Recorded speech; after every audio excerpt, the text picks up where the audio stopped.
પહેલો ઓજાહાર, બીજો લોમાહાર. લોમ દ્વારા શરીરના રૂવાડા દ્વારા પણ જીવ 6 દિશાની અંદરમાંથી આહારને કેચ કરે છે. તો આવો આહાર પણ સારી જગ્યામાં રહેવાથી સારો મળે છે, ખરાબ જગ્યામાં જવાથી ખરાબ મળે છે. એટલે આપણે ત્યાં આર્ય દેશની અંદરમાં આ લોમાહારને પણ નજરની અંદરમાં રાખીને ડ્રેસીસ એવી રીતે બનાવવામાં આવતા હતા કે માણસ નીચે ખાલી ખુલ્લું ધોતિયું પહેરતો હતો અને ઉપરમાં કોઈ બુશર્ટની વ્યવસ્થા ન હતી.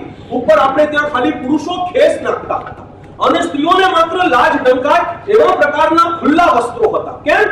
તો કે જીવને, શરીરને, રૂવાડાને લોમ દ્વારા આહાર લેવા માટેનું પ્રોગ્રેસ થવો જોઈએ. લોમ દ્વારા એ આહાર લઈ શકે માટે જગ્યાઓ ખુલ્લી હોવી જોઈએ. એટલે આપણા કપડાઓ ખુલ્લા હતા. પૂર્વ દેશની અંદરમાં અંગ્રેજો જ્યાં સુધી અહીંયા આવ્યા નહોતા ત્યાં સુધી આપણે ત્યાં પેન્ટ આવ્યું ન હતું. અંગ્રેજો આપણને આપીને ગયેલા પહેલા નંબરની ભેટ છે પેન્ટ, ફૂલ પેન્ટ. બીજા નંબરની ભેટ છે લિમિટેડ કંપની. આપણે ત્યાં લિમિટેડ કંપનીઓ ન હતી. આપણે ત્યાં ફૂલ પેન્ટ ન હતા. આપણે ધોતિયાવાળા માણસો હતા, ધોતિયા જ પહેરતા હતા. એ ધોતિયા ગયા. આપણે ત્યાં ખુલ્લા કપડા રાખવાનો રિવાજ હતો.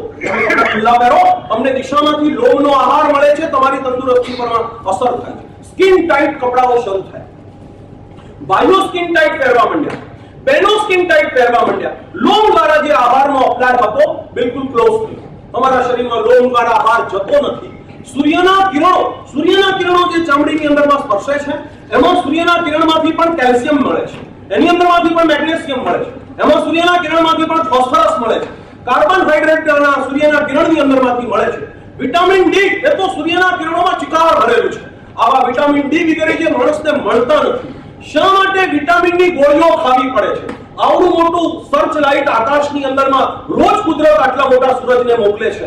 એમાંથી બધા જ વિટામિન, એમાંથી બધા જ મિનરલ્સ ને પ્રોટીન્સ બધું જ સૂર્ય સપ્લાય કરે છે. પણ માણસે શરીરને એવી રીતે કવર કરી નાખ્યું છે.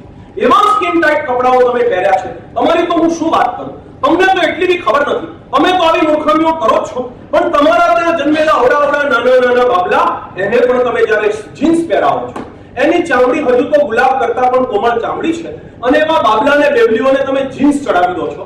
જે ખાસડા જેવા જાડા લટ કાપડાઓ છે એ પણ તમે ભૂલતા નથી અને પણ તમે છોડતા નથી. બાળકોને આવા કપડા નહીં પહેરાવવા જોઈએ. તમારા લોકોએ આવા જીન્સ નહીં ચડાવવા જોઈએ અને સ્કિન ટાઈટ કપડા તો ક્યારેય પણ પહેરવા નહીં જોઈએ. કેટલાક આવીને ઉભા રહે એવા ટાઈટ પહેરીને આવ્યા હોય, પછી મારી આગળ આવીને આમ જ ઉભા વાત કરે. હું એને કહું કે બેસો ને, પણ તે લોકો ના સાહેબ મેં કીધું બેસને બાબા, એ ના બેસે. ઓલે બેસવા ગયો તો હિન્દુસ્તાન પાકિસ્તાન બે જુદા.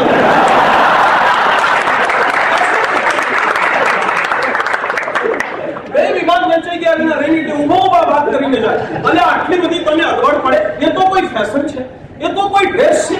આવા ડ્રેસ પહેરીને આપણા તંદુરસ્તીને નુકસાન થાય. ચાલો જવા દો, આ તો તમને બધું મારે કહી દેવું પડે છે. તમે બોર ન થઈ જાઓ એટલે વચ્ચે આવા એલચીના દાણા મારે છે. નહીં તો તમે બોર ઊંઘી પણ જાઓ તો મને ખબર ના પડે. શિબિરમાં અમારો જયદીપ ગાવાની શરૂઆત કરી ત્યારે પેલો ઉઠે કે શું થયું, એટલે હું શિબિર પૂરી થઈ. એસા નહીં હોના જોઈએ. એટલે મારે તમને તે કહું છે કે લોમાહાર, પહેલા નંબરનો હાર છે ઓજાહાર, બીજા નંબરનો લોમાહાર અને ત્રીજા નંબરનો આપણે જે લઈએ છીએ તે કૌલાહાર.